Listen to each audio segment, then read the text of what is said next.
운이 좋은 사람이란 자기 운을 다 쓰는 사람이고, 운이 나쁜 사람은 자기 운을 다 쓰지 못하는 사람, 혹은 운을 쓸 줄 모르는 사람인 것이지요.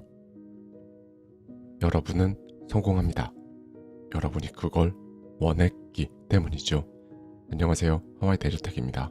네, 여러분, 운에 대해 어떻게 생각하시나요? 사실 운이란 아무도 말하지 않는 거대한 진실입니다. 그렇죠? 그런데 이 운을 과학적으로 분석해서 자신에게 맞는 방향으로 사용할 수 있다고 말하는 사람이 있어요. 그리고 이 사람은 놀랍게도 일본 최대 소매기업 돈키호테의 창업자인 야스타 다카오 회장인데요. 그래서 오늘은요, 야스타 다카오의 운에 경영학에 담겨있는 인사이트에 저의 생각을 더해서요, 운을 나에게 맞게 컨트롤하는 방법, 그리고 나에게 오는 행운을 극대화하는 방법을 정말 명확하게 말씀드리겠습니다. 내가 성공한 것은 운 때문이었다. 저는 매체에 거의 출연하지 않은 탓에 제가 누구인지 모르는 분들도 많을 것입니다. 하지만 일본 곳곳에 있는 노랗고 빨갛고 알록달록한 간판을 내건 돈키호테는 누구나 알 것입니다. 고급 브랜드부터 두루마리 휴지까지 망라한 다양한 상품을 초저가에 판매하는 종합 할인점이지요. 저는 40세를 눈앞에 둔 1989년 도쿄에 돈키호테 1호점을 열었습니다. 이후 약 35년간 일본의 거품 경제가 붕괴되면서 시련을 겪는 와중에도 돈키호테는 한결같이 놀라운 성장세를 유지했지요. 우리 회사는 창업 이래 34년 연속으로 매출과 이익이 증가했습니다. 그리고 이제 전 세계 730개 점포, 약 9만 명의 직원을 거느린 국제 유통기업이 되었습니다. 2024년을 기준으로 매출은 18조 원이 넘습니다. 지금까지 탄탄대로를 달린 듯 이야기했지만 제 인생과 사업이 처음부터 순조로웠던 건 아니었습니다. 오히려 젊은 시절은 재난, 고난, 악정고투의 연속이었지요. 그때는 뭘 해도 잘 풀리지 않아 늘 괴로웠습니다. 대학을 졸업한 후 작은 부동산 회사에 들어갔지만 입사 10개월 만에 회사가 망했습니다. 그 후 재취업하지 못해 도박으로 먹고 사는 방랑의 나날이 시작되었지요. 밤낮이 바뀌어 살아가는, 한마디로 타락 그 자체인 삶이었습니다. 그러다 30세를 앞에 두고 이렇게 살면 안 되겠다고 마음을 고쳐먹었습니다. 그때 눈길이 머문 곳이 각지에 띄엄띄엄 나타나기 시작한 할인점이었습니다. 그때까지 악착같이 모아놓은 전재산 약 7천만 원을 과감히 투자해 도쿄에 18평밖에 안 되는 도둑시장이라는 이름의 소형 잡화점을 열었습니다. 그러나 물건을 진열해 놓아도 잘 팔리지 않았습니다. 임대료가 한 달에 185만 원인데 매출은 하루에 9만 원도 안 될 정도였지요. 소매업에 도전한 것은 지식도 경험도 인맥도 없던 저로서는 인생을 건 도박이었습니다. 게다가 실패할 확률이 매우 높은 도박이었지요. 그러나 결과적으로 무일푼이던 제가 2천조 원 규모의 기업 경영가가 되었습니다. 요즘 찾아보기 힘든 자수성가 경영자이자 사실상 거의 유일한 생존자입니다. 돈키호테를 시작할 당시 일본 전국의 할인점이 중소규모까지 합쳐 수만 개였다고 하는데 지금은 거의 다 사라졌기 때문입니다. 심지어 당시 업계 전체 매출에 맞먹는 금액을 지금 돈키호테 혼자 벌어들이고 있습니다. 또 저보다 능력이 뛰어나고 열정적이어서 아침부터 저녁 늦게까지 열심히 일한 경영자도 많았지만 그들 역시 어느덧 자취를 감추었습니다. 나는 어떻게 큰 성공을 거둘 수 있었을까? 스스로 곰곰이 생각하다 내린 결론이 운이었습니다. 사람마다 주어진 운의 총량은 비슷하다. 여기서 제가 말하는 운은 단순히 재수가 좋다라고 할 때의 재수와는 다릅니다. 지금도 제가 그간의 경험에 대해 이야기하면 회장님은 정말로 운이 좋았네요 라는 식으로 반응하는 사람이 많습니다. 그러나 저에게 행운이 특별히 많이 주어진 것은 아니었습니다. 저는 사람마다 주어진 운의 총량은 비슷하다고 생각합니다. 물론 현실적으로 두드러지게 운이 좋은 사람과 그렇지 않은 사람이 있긴 하지요. 그러나 그들은 주어진 운을 어떻게 쓰느냐가 다를 뿐인 것입니다. 즉, 운이 좋은 사람이란 자기 운을 다 쓰는 사람이고, 운이 나쁜 사람은 자기 운을 다 쓰지 못하는 사람, 혹은 운을 쓸 줄 모르는 사람인 것이지요. 그리고 특별히 행운을 부르는 행위, 불운을 부르는 행위도 있습니다. 예를 들어 운이 좋지 않을 때 발버둥 치거나 남을 탓하면 운이 현저히 나빠집니다. 이것이 의미하는 것은 무엇일까요? 사람은 자기 운을 통제할 수 있습니다. 행운을 최대화하고 불운을 최소화하면 되는 것이지요.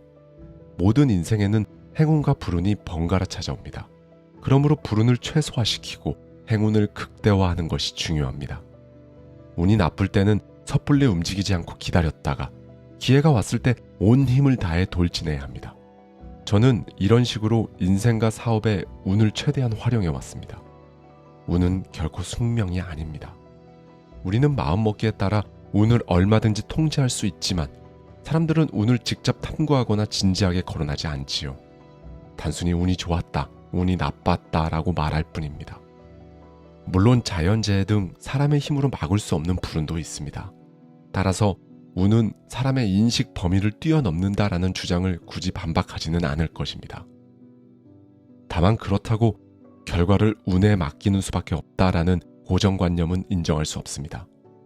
운을 스스로 개척할 수 있다고 믿기 때문입니다. 운이란 아무도 말하지 않는 거대한 진실입니다. 과거를 돌아보면 저는 항상 운의 강력한 힘에 휘둘리면서도 어떻게든 저의 운을 통제해 보려고 노력해왔습니다. 그러면서 나름대로 운을 과학적으로 분석해 극복할 수 있는 패턴을 찾았고 그 덕에 지금의 저와 저의 회사가 있다고 확신합니다. 그런 의미에서 저는 저 자신을 운의 산 증인으로 내세우려 합니다. 운이라는 신대륙으로 진입하라. 건설 현장에서 일용직 노동자로 일하며 우여곡절 끝에 대학교를 졸업한 후 저는 경영을 배우려고 작은 부동산 회사에 들어갔습니다. 그런데 그 회사는 황당한 곳이었어요. 평당 4,000원짜리 땅을 별장터로 포장해서 평당 약 9만 원에 팔았습니다. 한 번은 2천만 원 정도를 겨우 마련해 간신히 계약서를 쓰려는 손님이 있었는데 상사가 저에게 그 손님이 친척에게 빌려서라도 추가로 1,000만 원을 더 내도록 만들라는 지시를 하기도 했습니다. 선량한 시민을 속이는 모습에 정이 떨어져 이런 회사는 그만두자 라고 결심했을 즈음 회사는 파산해버렸습니다. 입사한 지 10개월 만에 회사가 망하다니 운이 나쁘다 라고 생각할지도 모르겠습니다. 그러나 이 사건은 장기적으로 봤을 때 제 운을 터주었습니다. 살면서 절대 해서는 안 되는 일, 즉 운을 가로막는 전형적인 행동이 무엇인지 제대로 배웠기 때문이지요. 이렇게 뻔뻔한 장사를 하는 회사는 대부분 독재형 경영자가 이끄는 악덕 기업입니다. 사회에 도움이 되지 않는 행위를 하거나 악덕 기업에서 일하면 운이 막혀버립니다. 저 역시 이런 짓만은 평생 하지 말자고 굳게 다짐했지요. 그 후 내가 대체 뭘 할 수 있을까 생각해봤지만 기술도 인맥도 돈도 없었습니다. 결국 하는 수 없이 고른 선택지가 장사였지요. 그쯤 전국에 할인점들이 하나둘 생겨났습니다. 하지만 그 어느 매장에 들어가든 무뚝뚝한 점주가 손님을 힐끗 볼 뿐 인사도 제대로 하지 않았습니다. 그래서 저는 안이한 마음으로 이거라면 나도 할 수 있겠다 라고 생각한 것입니다. 돈키호테의 원형이 된 할인점 도둑시장을 개업하고도 한동안 크게 고생했습니다. 그도 그럴 것이 말 그대로 맨주먹뿐인 문외한이 싸면 뭐든지 팔릴 거야 라는 생각으로 장사를 시작했으니 처음부터 잘 될 리 없었지요. 세상은 그렇게 호락호락하지 않습니다. 창자를 쥐어짜는 고통 속에서 활로를 찾다. 그러나 그 후로도 고난이 이어졌습니다. 당시 1999년에는 심야 영업을 둘러싸고 일어난 지역 주민들과의 마찰이 돈키호테 반대 운동으로 번졌습니다. 또 5년 후인 2004년에는 돈키호테를 노린 연속 방화 사건이 발생했지요. 심지어 같은 해 12월에는 지점 중 한 곳이 괴한들로부터 습격을 당해 종업원 3명이 희생되는 대참사까지 일어났습니다. 속수무책이었습니다. 그대로라면 남은 것은 죽음뿐이었지요. 결국 내 인생도 끝인가? 라는 생각에 사로잡히곤 했습니다. 그럴 때마다 괴로워서 발버둥치고 끙끙거리며 고민했습니다. 냉정하게 논리적으로 생각할 정신이 없었지요. 말 그대로 창자 밑바닥을 쥐어짜듯 필사적으로 살아남을 길을 궁리했습니다. 해결책을 궁리할 때는 문제점이 어디에서 비롯되었는지부터 명확히 인식해야 합니다. 예전 유리로 된 콜라병을 떠올려 보세요. 그 병처럼 목이 좁아져 흐름이 정체되는 곳을 병목이라고 합니다. 제 머릿속에는 늘 이런 병목이 여러 개 존재했습니다. 여기서 저기로 가고 싶은데 병목에 걸려 움직이지 못한다면 어떻게든 그 지점만 통과하면 문제가 단숨에 해결됩니다. 그래서 말 그대로 매일 창자를 쥐어짜고 시행착오를 거듭했습니다. 그러다 보면 어느 날 갑자기 병목을 스스로 빠져나가는 순간이 옵니다. 불붙은 사고 회로에서 좁은 틈을 빠져나갈 방법이 탁 튀어나오는 것이지요. 그때 반신반의하는 마음으로 시도하면 멋지게 들어맞아 새로운 성장과 확대의 길이 열렸습니다. 저와 회사가 이룬 성공의 역사는 이런 과정의 반복이었습니다. 사실 그 어떤 회사라도 34년 연속으로 매출과 이익이 모두 계속 증가한다는 것은 말도 안 될 만큼 어려운 것입니다. 우리가 그렇게 할 수 있었던 이유는 다양하겠지만 그것만으로 기적을 일으킨 이유를 설명하기 어렵습니다. 우리가 구축한 독특한 전략도 어디까지나 기적의 필요 조건일 뿐이지요. 그렇다면 기적의 충분 조건은 무엇이었을까요? 그것은 운이라고밖에 말할 수 없습니다. 우리도 지금까지 30년간 끊임없이 격변과 격동을 겪었습니다. 존폐 위기에 내몰린 적도 한두 번이 아니었지요. 그런데도 꾸준히 매출과 수익이 늘어난 것은 창업자인 제가 운을 잘 활용하는 사람이었기 때문이었습니다. 저는 그렇게 자부합니다. 저는 지금 만 75세이지만 지금 말했다시피 보통 사람보다 훨씬 파란만장한 삶을 살았습니다. 젊을 때는 빈털터리가 되기도 했고 엄청난 공경에 빠지기도 했지요. 인생 경험으로만 보면 실제 나이의 5배인 370년치의 경험이 있다고 해야 할 것입니다. 성공과 실패를 경험한 횟수와 그 진폭이 보통 사람의 5배 이상 되기 때문입니다. 운은 선천적으로 타고나는 것 아닌가? 운은 선천적으로 정해져 있는 것이 아닌가? 운이 좋아도 가위바위보 같은 게임에서 연속으로 이기기 어려운데 그건 왜 그런가? 라고 생각할지도 모르겠습니다. 우선 장기적인 운과 단기적인 재수는 완전히 다르다는 사실을 알아야 합니다. 그리고 결론부터 말하자면 승부와 같이 단기적인 운인 재수를 통제하기란 불가능합니다. 그렇다고 실망할 것은 없습니다. 인생과 사업의 중장기적인 운은 사람이 충분히 통제할 수 있기 때문입니다. 운은 과학이다. 운 감수성을 가져야 한다. 요즘은 제목에 운을 붙잡는다 또는 운을 지배한다라는 문구가 들어간 책을 서점에서 자주 봅니다. 그러나 저의 체험에 비추어 말하자면 운은 붙잡는 것도 지배하는 것도 아닙니다. 본인이 그릇이 되어 다가가는 것이지요. 행운을 어떻게든 잡아보려고 필사적으로 매달려도 튕겨 나갈 뿐입니다. 어떤 인생에나 행운과 불운이 찾아옵니다. 그러나 무언가를 이루려 할 때 운이 순풍이 되느냐 역풍이 되느냐에 따라 결과는 엄청나게 달라지지요. 그런데 솔직히 말해 개인의 능력과 역량, 정신력 등으로 운의 역풍을 극복하기란 불가능에 가깝습니다. 그렇다면 운이 좋지 않을 때는 섣불리 발버둥 치지 말고 기다렸다가 운이 좋아졌을 때 순풍을 타고 단숨에 상승하는 것이 필승 패턴일 것입니다. 운의 흐름을 잘 읽으려면 운 안테나를 꼿꼿이 세우고 운 레이더를 촘촘히 돌려야 합니다. 되는 대로 살다 보면 안테나의 감도가 떨어져서 행운이 다가와도 알아채지 못합니다. 무언가를 해야겠다는 의욕이 충만한 상태로 안테나를 세워야 행운이든 불운이든 민감하게 알아챌 수 있는 것이지요. 그리고 안테나건 레이더건 전원이 없으면 아무런 의미가 없습니다. 전원 역할을 하는 것이 본인 내면에 갇혀진 혹은 길러진 운의 실제감입니다. 운을 종잡을 수 없는 환상이 아니라 확실히 존재하는 기운으로 느껴야 합니다. 이것이 자신에게 늘 운이 함께한다고 인식하는 힘, 즉 운을 믿는 힘이 되는 것이지요. 이러한 운의 실제감이 모든 힘의 원천입니다. 다음으로 알아둘 것은 긍정적인 사람에게는 행운이 반드시 찾아온다는 사실입니다.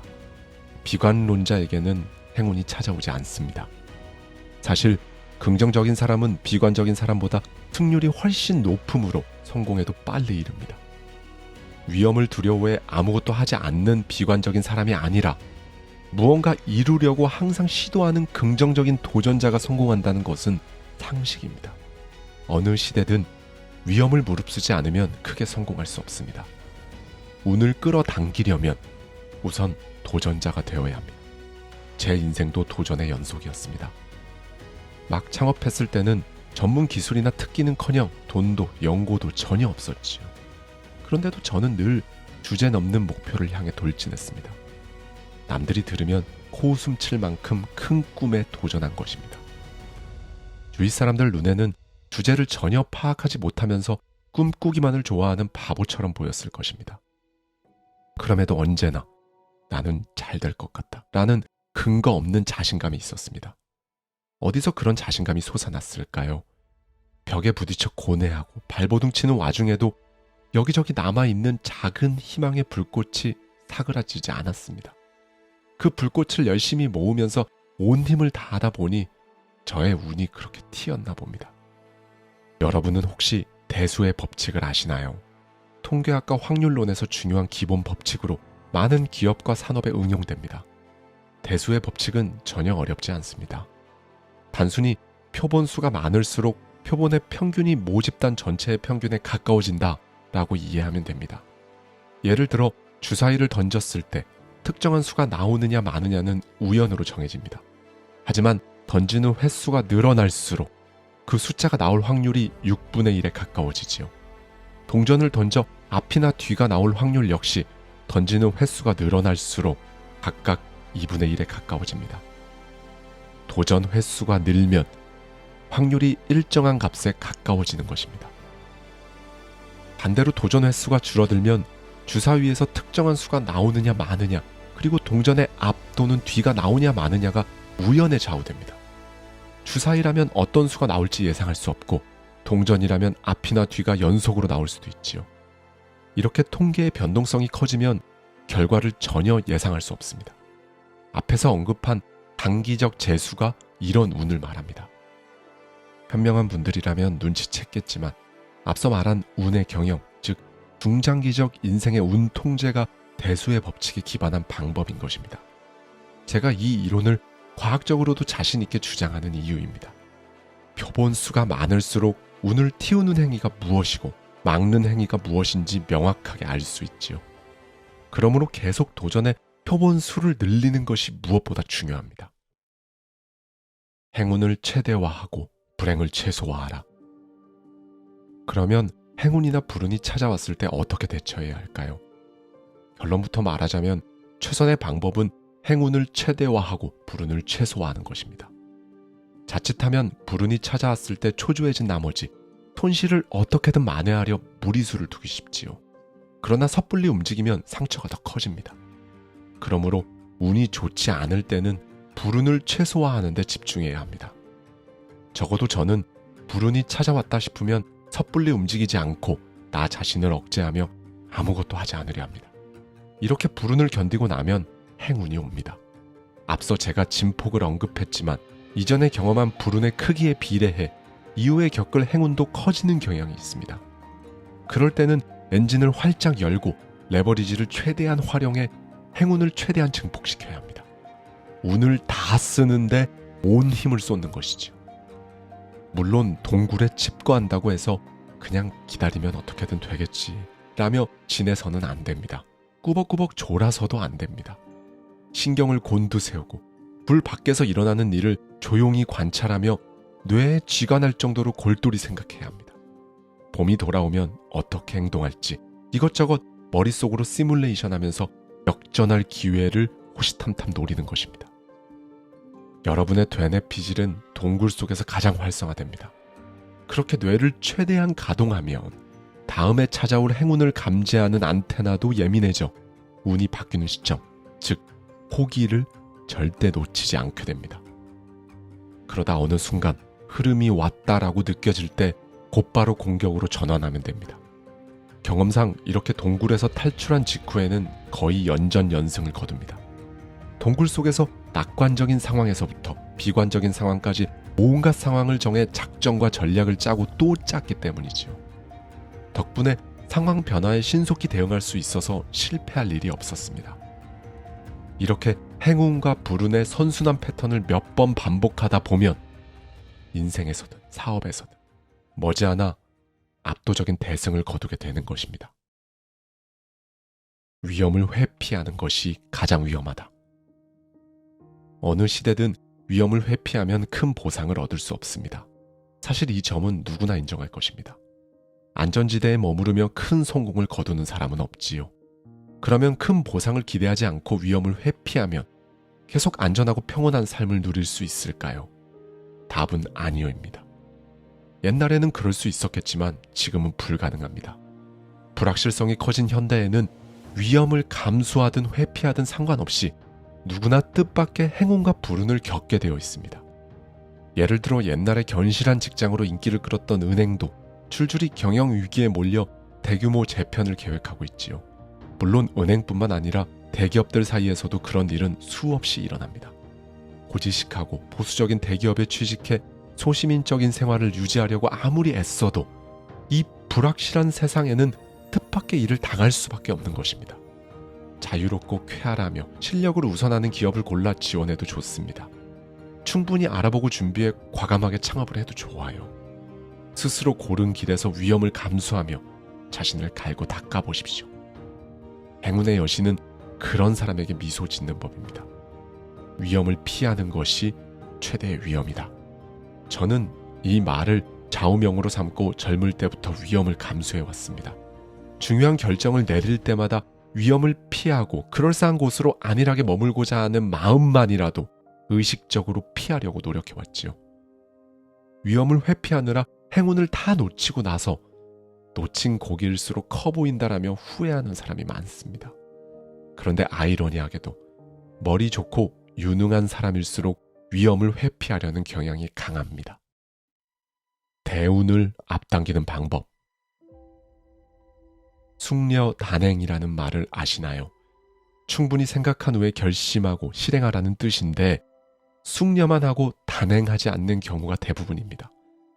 돌다리를 두드리기만 하고 건너지 않는 것이지요. 그래서 저는 단행 숙려를 지향합니다. 우선 결심하고 실행한 다음 곰곰이 생각하자는 의미입니다. 단행은 도전으로 바꿔 말할 수 있습니다. 예를 들어 누군가 오르기 어려운 산에 도전하려면 등산하기 전에 최악의 사태를 예상하고 시뮬레이션을 하기 마련입니다. 하지만 그러고 나서 공포에 질려 등반을 포기한다면 계획은 탁상공론으로 끝날 것이고 등반도 시작되지 않습니다. 그러니 일단 산에 직접 올라 걸으며 자기 계획을 검증하고 시행착오를 거치며 최악의 사태를 피할 대책을 찾아야 합니다. 길을 개척하는 방법은 이것뿐입니다. 설령 도전에 실패해도 그 과정에서 배운 교훈은 결코 헛되지 않습니다. 도전의 보람과 실패의 후회를 느끼며 새로운 방향과 방법을 모색한다면 그것으로 충분하지요. 그래서 제 도전은 만냥인 것입니다. 이때 얻은 교훈을 양식으로 삼으면 다음번에는 숙려의 수준이 현저히 높아질 것이고 결국 운의 선순환이 일어나 대운을 앞당기는 것입니다. 쓸모없는 인간의 장점. 젊은 시절 6년 정도 백수로 살 때도 저는 혼자만의 혁명을 꿈꾸며 고독하게 지냈습니다. 고독이라는 말은 멋지지만 현실은 전혀 멋지지 않았습니다. 겉으로는 강한 척하면서도 나는 아무것도 이루지 못하고 누구에게도 알려지지 않은 채 썩어버릴지도 모른다 라는 적막감과 고독감에 늘 괴로웠습니다. 그래서 제가 떠올리고 싶지 않은 인생의 순간이 바로 이 시절입니다. 평생 그렇게 괴롭고 외롭고 황폐했던 시절이 없었습니다. 그 중독적인 적막감에 비하면 이후에 제가 했던 무수한 고생은 아무것도 아니었지요. 어쨌든 50년 전에 저를 만난다면 부드럽게 머리를 쓰다듬고 말없이 꽉 안아줄 것입니다. 그리고 너는 정말 잘했어. 정말 잘 견뎠어. 라고 말해줄 것입니다. 6년간 맛본 적막과 고독감은 이후 제 인생을 지탱하는 방파제이자 에너지의 밑바탕이 되었습니다. 경영자로서 제 삶을 돌아보면 용케 잘 살아남았다라는 생각이 듭니다. 제가 그렇게 해낼 수 있었던 이유는 내가 아무 쓸모도 없는 사람이었기 때문입니다. 이것은 겸손도 자학도 아닌 진심입니다. 만약 저에게 이런저런 쓸모나 특출난 재능이 있어 다른 방법으로도 얼마든지 먹고 살 수 있었다면 그렇게까지 죽을 힘을 다해 도전하지 않았을 것입니다. 몇 번이나 치명적인 위기를 넘기면서도 필사적으로 노력한 것도 저에게 아무것도 없었던 덕분입니다. 그래서 항상 온 마음과 목숨을 걸고 도전할 수밖에 없었고 마지막 에너지까지 짜낼 수밖에 없었습니다. 혹시 여러분도 저처럼 쓸모없는 인간이라고 느껴진다면 오히려 잘 된 것입니다. 여러분이 그 사실을 알고 온 힘을 다해 도전한다면 행운은 결국 여러분을 도울 것이니까요. 그것도 아주 크게 여러분을 도울 것입니다. 감사합니다. 지금까지 하와이 대저택이었습니다.